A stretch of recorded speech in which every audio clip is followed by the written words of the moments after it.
Hello दोस्तों। तो पिछले एपिसोड के लास्ट में हमने देखा था कि new 9th level immortal emperor realm को अचीव कर लेता है, जिसके बाद वो वापस येलो स्टार प्लेनेट आ जाता है, जहां उसके सभी दोस्त उसका स्वागत करते हैं। वहीं दूसरी तरफ मिस लिन यून एम्परर यू को किन्यू को पकड़ने के लिए उसे जोंग येन से हाथ मिलाने की बात करती है, जिस पर एम्परर यू भी मान जाता है।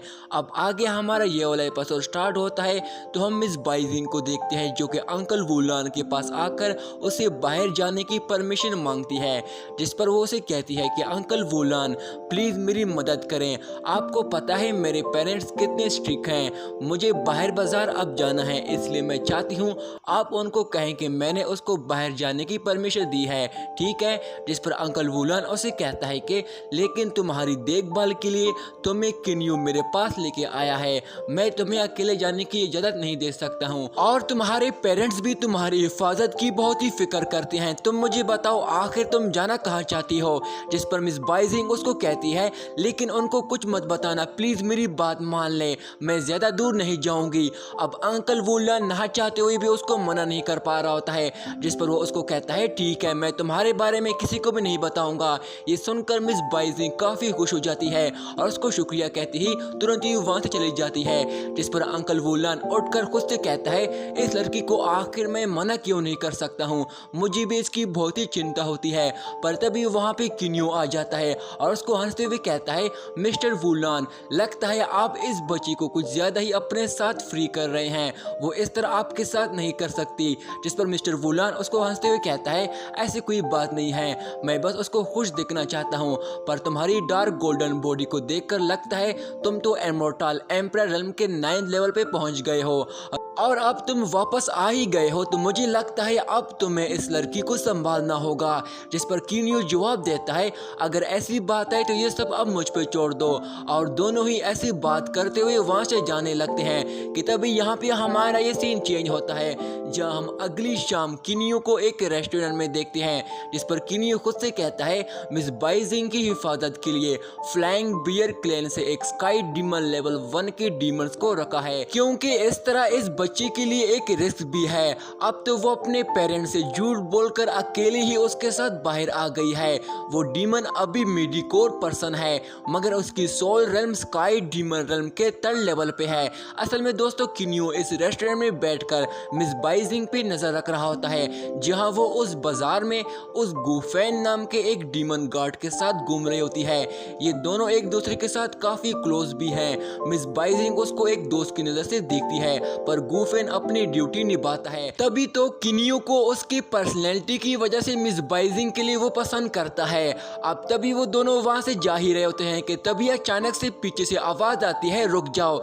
जिस पर वो पीछे मुड़कर देखते हैं तो ईगल फैमिली का यंग मास्टर अपने साथियों के साथ उसके पास आते हुए कहता है तुम मेरी फैमिली की दुल्हन बनने के लिए परफेक्ट रहोगी, मैं ईगल क्लैन से लियू क्यों हूँ, मुझे एक खूबसूरत लड़की की तलाश है। जिस पर मिस बाइजिंग जवाब देती है तो क्या मिठाई बांटूं, मैं तो तुमको जानती भी नहीं हूँ और तुम यहाँ मेरे लिए ऐसे आ गए जैसे तुम मेरे एक पपेट हो। ये सुनकर लियू को बहुत ही बुरा लगता है, जिस पर उसका साथी मिस बाइजिंग को गुस्से से कहता है लड़की तुम्हें पता भी है तुम किससे बात कर रही हो, मास्टर लियू की फ्लाइंग ईगल क्लैन के नेक्स्ट जनरेशन का मास्टर है, उसने आपको चुना है, ये तुम्हारी अच्छी किस्मत है, ज्यादा घमंड दिखाने की जरूरत नहीं है। जिस पर मिस बाइजिंग उसको जवाब देती है तुम्हारी किस्मत भी अच्छी है, अंकल वुलान यहाँ आज मेरे साथ नहीं आए हैं, और वैसे भी इस 2 टके के फ्लाइंग ईगल क्लैन की कौन परवाह करता है, दफा हो जाओ यहाँ से। जिस पर वो गुफेन को कहती है इन बुरे लोगों से बात करने की कोई जरूरत नहीं है, चलो यहाँ से चलें। जिस पर लियू की तुरंत ही उनको रोकने के लिए अपने साथियों को ऑर्डर देता है कि उनको जाकर रोको, जिस पर वो तुरंत ही उसके आगे खड़े हो जाते हैं। जिस पर मिस बाइजिंग उसको गुस्से से कहती है पब्लिक के सामने तुम हमारे साथ बदतमीजी करने की कोशिश कर रहे हो। जिस पर लियू की जवाब देता है हाँ, क्योंकि मैं यहाँ किसी को जान से मारना चाहता हूँ। जिस पर वो अपने साथियों को ऑर्डर देता है इस इस आदमी को यहाँ से दफा करो और इस लड़की को मेरे मेंशन में ले आओ। जिस पर गुफेन मिस बाइजिंग को प्रोटेक्ट करते हुए उसको कहता है इसको टच करने की सोचना भी मत, वरना तेरा अंजाम बहुत ही बुरा होगा। जिस पर लियो की उसे जवाब देता है तुमसे तो ये लड़की थोड़ी ताकतवर तो है, तुम्हें पता भी है मेरी कल्टीवेशन क्या है, तुम लेवल 1 डीमन, मेरे आगे तेरी कोई औकात नहीं क्योंकि तुम मेरा कुछ नहीं बिगाड़ सकते, समझे। जिस पर गुफेन मिस बाइजिंग को कहता है प्लीज तुम यहाँ से भाग जाओ, ये मुझ पर छोड़ दो। जिस पर लियो की उसे कहता है कमजोर होने के साथ तेरे में कोई ज्यादा लंबी जुबान भी है, तुम्हें तो खुद की कल्टीवेशन लेवल का भी नहीं पता और यहाँ हीरो बनने की कोशिश कर रहे हो। मैं इस लड़की को हर हाल में यहाँ से ले जाऊंगा, देखता हूँ तुम क्या कर सकते हो। जिस पर गुफेन मिस बाइजिंग के सामने खड़ा होकर उसको कहता है मैं आखिरी सांस तक तेरा मुकाबला कर सकता हूँ। जिसे देखकर मिस बाइजिंग को बहुत ही अच्छा लगता है, पर लियो की उसको बात पे हंसता है। जिस पर मिस बाइजिंग किन्यो को आवाज लगाती है अंकल किन्यो, अगर अभी तुम यहाँ नहीं आए तो मैं तुमसे कभी बात नहीं करूंगी। जिस पर किन्यो तुरंत ही वहाँ आ जाता है और उसे कहता है तुम्हें कैसे पता मैं यहाँ पे हूँ।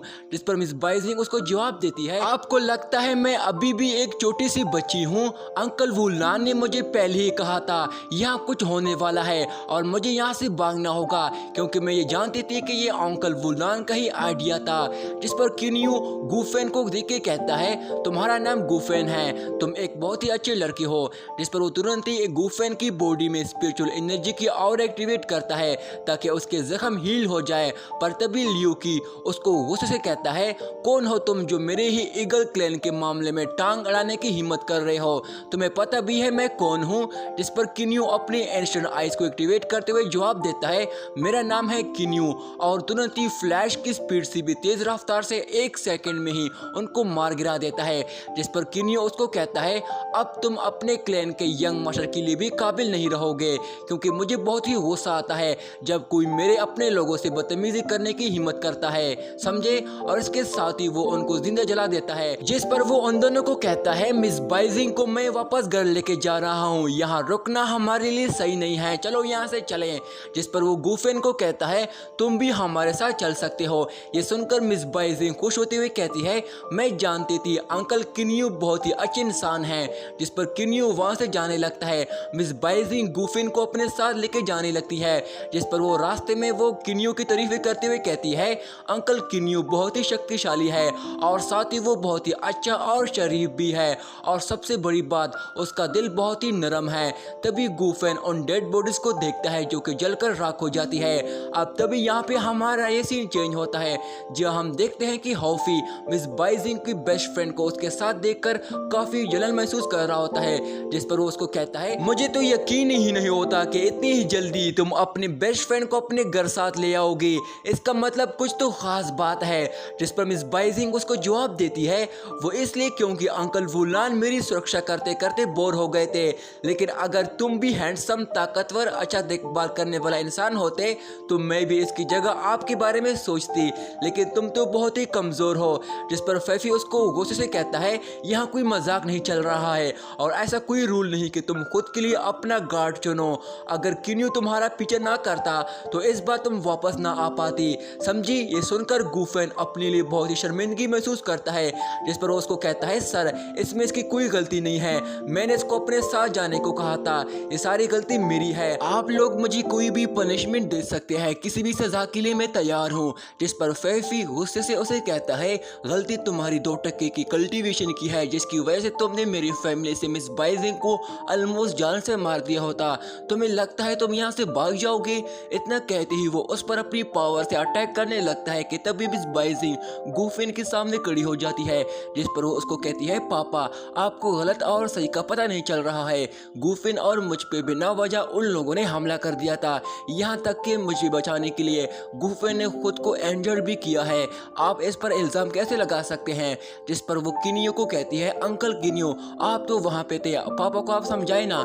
जिस पर हॉफी हंसते हुए फैफी की हालत को देखकर कहता है मुझे तो यकीन ही नहीं हो रहा है, एक 7 लेवल डीमन एम्परर एक छोटी सी बच्ची को हरा नहीं पा रहा है, क्या ही नजारा है। ये सुनकर फैफी गुस्से से मिस बाइजिंग की तरफ बढ़ने लगता है कि तभी मिस बाइलोंग उसको रोकते हुए उसको समझाती है कि गुफेन डरा हुआ है, तुम्हें एज अ फादर के तौर पर इतना बड़ा कदम नहीं उठाना चाहिए, और तुम्हें क्या अपनी बेटी के लिए बुरा नहीं लगता जैसे कि किन्यो ने कहा है लियो किन ने जानबूझकर इनसे पंगा लिया था गुफिन एक अच्छा आदमी है, इसने इसको बचाने के लिए पूरी कोशिश की है, इसलिए इस पर गुस्सा होने की जरूरत नहीं है। जिस पर गुफिन उसको ग्रीट करता है और मिस बाइजिंग उसका शुक्रिया अदा करती है, जिस पर वो फैफी को मुंह चिढ़ाते हुए गुफिन के साथ वहां से चली जाती है। अब तभी फैफी मिस बाइलिंग को कहता है, तुम इसे बचाकर इसको और खराब कर रही हो। इसके बाद चारों यहाँ पे बहुत ही खूब बातें करते हैं और खूब भी एक दूसरे का मजाक भी उड़ाते हैं, जहाँ इनमें किन्यू उनको समझाता है कि मैंने लियू क्यू को जान से मार दिया है,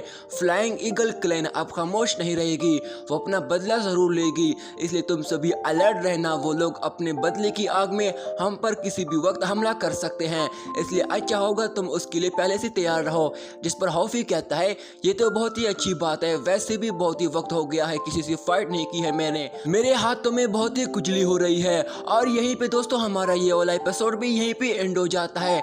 इसका अगला पार्ट भी मैं जल्दी अपलोड करने की कोशिश करूंगा। तब तक के लिए मेरे चैनल को सब्सक्राइब करके इस वीडियो को लाइक कर देना। शुक्रिया।